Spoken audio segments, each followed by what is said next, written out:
Hi Wingspan families, welcome to Lego class. My name's Eleanor. Today we're going to build an underwater Lego scene. This video is divided into three sections. The first one is where we build the base, the seabed. The second one we'll add plants, and then the third one we'll design fish. For best results, I recommend that you watch section 1 and then pause the video, build your own sea base, and then move on to section 2. Pause it, build the plants, and then move on to section 3. Good luck, happy building. Okay, so if we're going to build under the ocean, we're going to need to start with a base. In class, we usually use big baseboards like this. For the bottom of the ocean, we don't need a green board. And we don't need a blue board either, because actually the bottom of the ocean is sand. Now, if you have flat plates like this, ones that don't stick on the bottom and are very thin, these are called baseboards. And if you have one of those at home, they're very good to start with for the base of your scene. If you don't have any of these boards at home, you should look for boards that look like this. So you might think these are the same two things, but if you look, this one can be stuck down onto Lego pieces and it's a bit thicker. It doesn't bend as easily. And you might have some of these. These quite often come in this size. So if you can gather up as many big flat pieces as possible, and it doesn't matter what color they are, because unless you already have a yellow baseboard at home, the next step is going to be to gather up as much yellow and tan Lego as possible to cover your base, to make a good floor for your ocean. So you choose what flats you're going to work with. I'm going to work with these three pieces to start with, so that I can show you how best, if you're working with several different pieces that you're sticking together, the first step should be, I have a bunch of yellow and tan Lego that I sorted out from my brick box earlier, right? And I'm going to look for some of the biggest, flattest pieces, and I'm going to use them where these three boards connect. So I'm going to stick this one here, this one here, and this one here. And you probably noticed these two are flat ones, they're plates. This one is a brick. So they're different levels, but that's okay because the ocean floor is not flat. It can have all sorts of interesting shapes. And so now your job is to cover the board to make it all one color or a couple of different sandy colors. So I have lots of nice bright yellow over here, but over here I'm going to have a patch of light tan, and over here a patch of dark tan. And when it's done, it's just going to make my ocean floor look more interesting. When you get near the end of finishing your board, you probably are going to have a few little spaces that are very awkward, that you don't have the right shapes to fill in. Like, if you look at what I have left, I can fill in a couple of these spaces. But that's where the fact that we're not trying to make the board totally flat is really useful, because then we can just use pieces on top to cover up those gaps. And also, I kind of feel like this patch is too square. Things under the ocean usually aren't very square. They're usually more mixed up. So I'm just going to add a few wee pieces here and there to make things mix up a little bit. So now you see, we have a good mix because it's not totally flat. It looks like an interesting surface, but it's still flat enough for us to build other things on. So this is a really good base to start designing the rest of your ocean scene. Now that we have our base, the next thing to do is to start building plant life in our ocean. We're going to start with putting a coral reef in one corner of our base. So for a coral reef, you need to look through all your Lego and find some bright colors. Now, you see, I managed to find some orange, some light pink, some dark pink, and some purple. You know, if you have a lot of Lego Friends kits at home, this is going to be easier because they have a lot of those types of bright colors. You know, if you don't have many of these types of colors, you can go for green and blue and red. which everybody will have. But the more you can find of some of these unusual bright colours, the better it will look. Even more challenging, if you can manage to find a bunch of bricks that are the same colour and exactly the same shape. A lot of coral has regular patterns, you see. So if you can find, you see, here I have just stacked up squares unevenly, but repeating the pattern as I go, right? Here I've done the same thing with 2x2 round bricks, and that makes a really nice organic shape there. And if 1x2 bricks, you can do a thing where you stick them just on one stud, and then instead of like being square to each other, you tip it in until it catches on the stud below, and you just keep going. And if you do that, you can make a nice tall shape that spirals around as it goes. Now, if you can't find a lot of matching shapes, that's okay. If you can just get, the main thing is that the whole colour for each piece of coral has to be the same. This one is built out of different shapes of bricks. And you see here I have a bunch of mixed orange. I'm going to take 2 of the biggest ones and use them for the bottom. And the trick is you want it to stick out in places as you go up. It should look uneven. It shouldn't have lots of big straight bits as if it were a building. If we want to make it look like a plant, the more uneven and irregular it is as it goes, the more natural it looks like a shape. Of course, corals aren't actually plants. They're built by animals. They are animals. Maybe that's a thing you could discuss and find out about. I bet you a lot of you know more about coral than I do.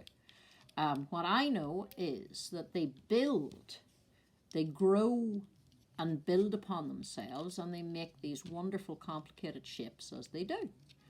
Now, here's our baseboard again. We'll pick one corner of the baseboard and stick the corals on there. I'm going to put my biggest corals at the back and the smaller ones in the front. But you want to cluster them all together like a little forest of corals. And try and mix up the colours. And there we go. So that is our coral reef part of our board. Now it's time to think about the rest of the plant life in our ocean scene. You can see I've gathered up a tray of lots of random plant pieces that I found mixed in with the rest of my Lego. So the first thing you should do is dig around in your Lego and see what plant pieces you can find.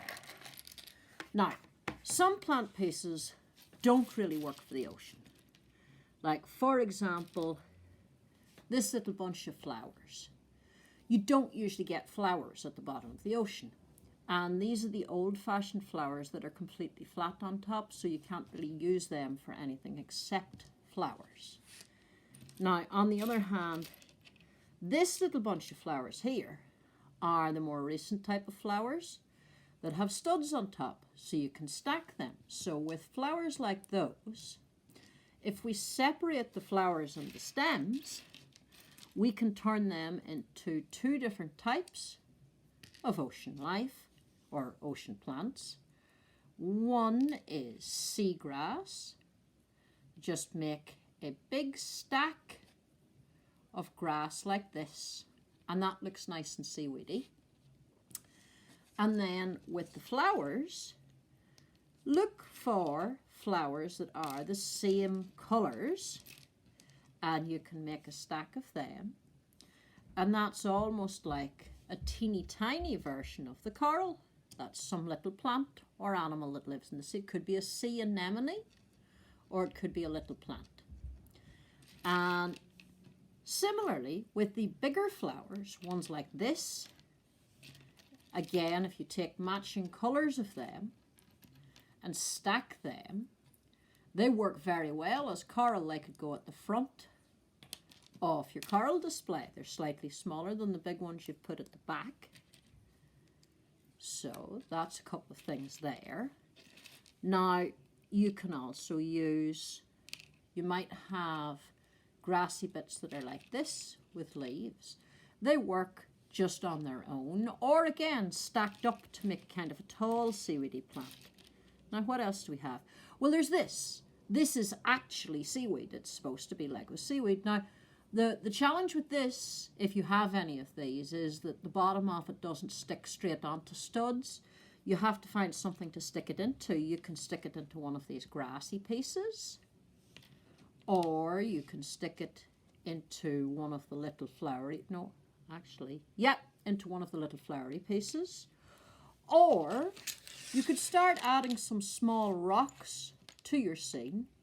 And if you find grey bricks that are often bricks that are irregular or unusual bricks, have some studs in them that are slightly hollow, like this slanty one ends with a hollow stud, and these ones that slope upwards have hollow studs in them. So again, you can stick seaweed onto these rocks, which is good because seaweed often does grow on rocks. So these are all good things that we can add to our scene.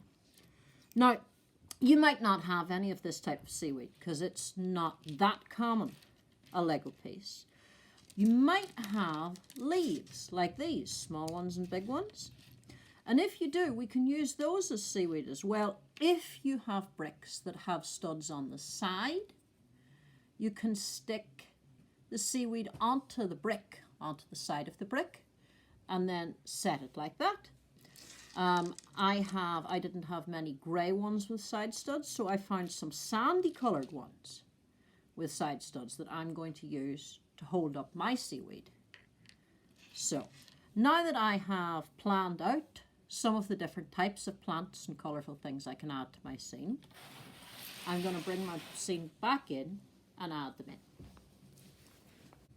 And here's my finished ocean scene with the coral, and now a stack of seaweed at the back here and some rocks, and then some little bits of plant life in the front.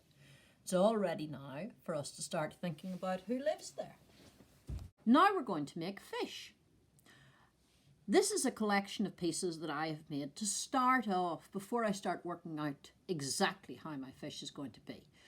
I know my fish is going to need a tail, and tails have slopey shapes, so these are pieces I've gathered for tails. I know my fish is going to need eyes, and these pieces are to do with that. And fish's bodies are oval, which in our case we're going to make by having 2 up slopey pieces and 2 down slopey pieces. So this is a collection of up and down slopes over here. And then the other question about the fish is our fish going to be 1 stud wide or 2 studs wide? I like to make my fish be 1 studs wide if I can, but it depends on the pieces that we have. So when you're looking for tail pieces, and it's good to start with the tail because those can be the hardest ones to find, if you can find 2 sloped wedge plates like these, that is to say this shape, but also that they're opposite to each other. This is a left one and this is a right one. And when you put them together, they make this shape. If you can find 2 like that, you can stick them one on top of another. And that makes a really, really good tail for this narrow fish body that I was showing you before. You see, because that tail has only 1 row of studs in the middle of it, and it will fit nicely into a narrow fish body. If you cannot find 2 pieces like that, you should look for a piece that's shaped something like this. There's several different types of piece that are roughly this shape. And that makes a great shape for a fish that is 2 studs wide. It would go on the end of the fish body like this. Now, if you end up with a piece like this, but you still want to make a fish body that is 1 stud wide, there is a workaround. If you can find a handle plate and a clip plate like this and pair them like this, then you can attach your 2 stud wide plate or 2 stud wide tail to this side, and then you have a 1 stud wide bit to stick into your 1 stud wide fish like this. Now, moving on for a second to look at the slopey pieces.